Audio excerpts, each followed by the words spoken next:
If picky eating has been a struggle in your home for any amount of time, the dinner table may have a negative vibe to it. Trying new foods in different rooms of the house or different places altogether can really help with cooperation.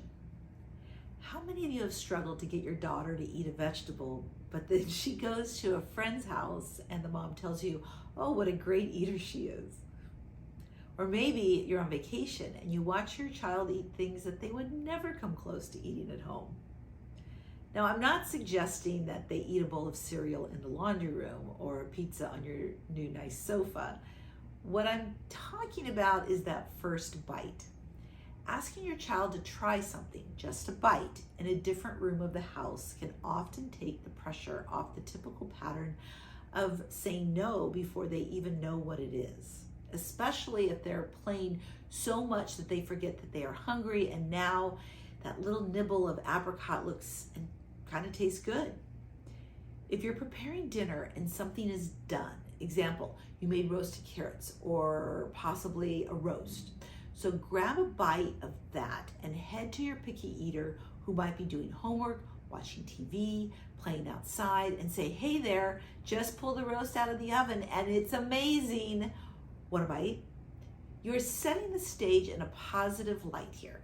You're showing enthusiasm about dinner. You're letting them know that dinner will be ready soon, and if they can't wait, the option is to have a few bites of the meat. And you're catching them at a time when they possibly are less defensive.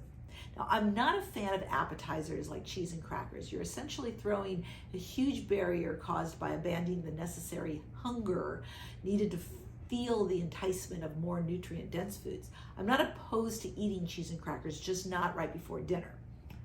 So the technique can be used any time of the day with a variety of foods. If you have made some great homemade chicken nuggets and your child is glued to a movie or video game, while he's focused on TV, how about sneaking over with a bite and casually mention, I'm just gonna leave this here in case you get hungry.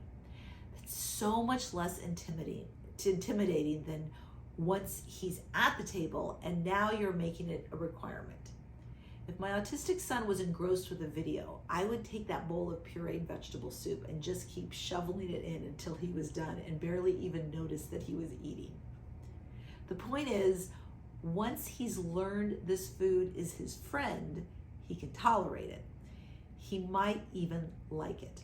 Then once he gets to the table, it's normal and no longer a struggle. So what are some other places you might want to try? Well, for little ones, how about the bathtub? Not only are kids relaxed, but if they spit it out, you're in a good place. For older children or adults, the backyard, front yard, my favorite of all, the park or the beach. Pack a huge picnic of all the foods you're aiming to introduce. Don't bring filler foods like chips and crackers or cookies. Bring nuts, raw veggies and dip, fresh fruit, roasted chicken, hard-boiled eggs, even last night's roasted vegetables, whatever you want. But if there are no other choices, you'll be amazed really at what they're going to be willing to try.